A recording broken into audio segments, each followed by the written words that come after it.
दोस्तों, इंडोनेशिया के जकार्ता में एक यात्री विमान सोमवार सुबह उड़ान भरने के 13 मिनट बाद समुद्र में क्रैश हो गया। इसमें सवार 179 लोगों के मारे जाने की खबर है। हालांकि अभी तक क्रैश के पीछे की वजह का पता नहीं चल पाया है।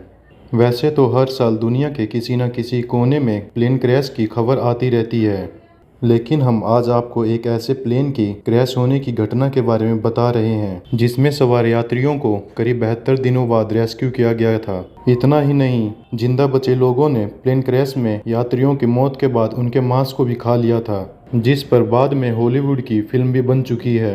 इतिहास में ये दुर्घटना एंडीज फ्लाइट डिजास्टर 1972 के नाम से जानी जाती है या मिरेकल ऑफ एंडीज के नाम से भी जानी जाती है।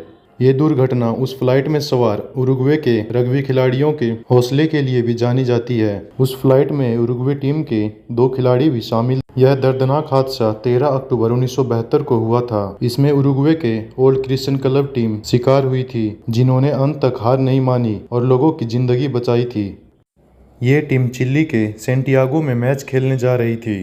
उरुग्वे एयरफोर्स का प्लेन टीम के प्लेयर और मैनेजर्स के साथ उनके परिवार और दोस्तों को लेकर एंडीज के ऊपर से गुजर रही थी। प्लेन में कुल 45 लोग सवार थे। उड़ान भरने के कुछ ही देर बाद मौसम खराब होने लगा था। एंडीज के सफ़ेद बर्फीले पहाड़ों में पायलट को कुछ भी नज़र नहीं आ रहा था। मौसम खराब था और पायलट को खतरा नज़र आने लगा था। करीब 14,000 फीट की ऊंचाई पर पायलट अपनी पोजीशन समझ नहीं पाया और एक झटके में प्लेन एंडीज पर्वत की चोटी से जा टकराया। तूफानी रफ्तार वाले प्लेन के एंडीज पर्वत से टकराते ही जोरदार धमाका हुआ। दूसरे ही पल प्लेन जलता हुआ एंडीज पर्वत में गुम हो गया। इस भयानक हादसे में 18 लोगों की मौत हो गई। बाकी 27 लोग जैसे तैसे बच तो गए, लेकिन एंडीज के हाड़ कपा देने वाली ठंड के बीच जिंदगी उनके लिए मौत से बदतर हो गई। हादसे की जानकारी मिलते ही उरुग्वे की सरकार ने बचाव अभियान शुरू किया, लेकिन प्लेन का रंग सफ़ेद होने के कारण बर्फ से ढके सफ़ेद एंडीज पर उसे ढूंढना घास के ढेर में सुई ढूंढने के बराबर था।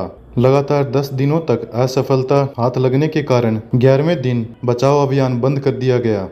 सबका मानना था कि एंडीज के मौसम में बिना खाना और पानी के इतने दिनों तक किसी का जिंदा रहना नामुमकिन है। उधर दूसरी तरफ बचे हुए 27 लोगों में से कुछ घायलों की जान चली गई। बाकी बचे लोगों ने अपने पास उपलब्ध भोजन को छोटे छोटे हिस्सों में बांट दिया ताकि वो ज़्यादा दिन तक चल सके।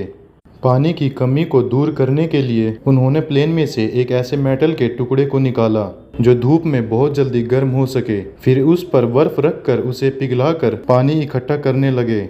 इससे उनकी पानी की समस्या तो हल हो गई, लेकिन कुछ ही दिनों में भोजन समाप्त हो गया। भोजन खत्म होने के बाद बचे हुए लोग भूख से इस कदर परेशान हो चुके थे कि उन्होंने अपने साथियों की लाश के टुकड़े करके खाना शुरू कर दिया। एक झटके में आई मौत से बचे हुए ये लोग अब अंत की ओर बढ़ रहे थे।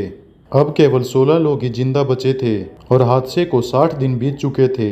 मदद की कोई उम्मीद दिखाई नहीं दी तो फुटबॉल प्लेयर्स ने सोचा कि यहाँ पड़े पड़े मरने से अच्छा है कि मदद की तलाश में निकला जाए। 60 दिनों के अंदर दोनों प्लेयरों का शरीर बिल्कुल कमज़ोर हो चुका था। बर्फ़ पर ट्रैकिंग करने के लिए उनके पास पर्याप्त साधन नहीं थे, लेकिन दोनों खिलाड़ी थे। दोनों के अंदर अंत तक हार ना मानने का जज्बा था। दोनों जैसे तैसे चिली के आबादी वाले क्षेत्र तक पहुंच गए, जहां दोनों ने रेस्क्यू टीम को अपने साथियों की लोकेशन बताई।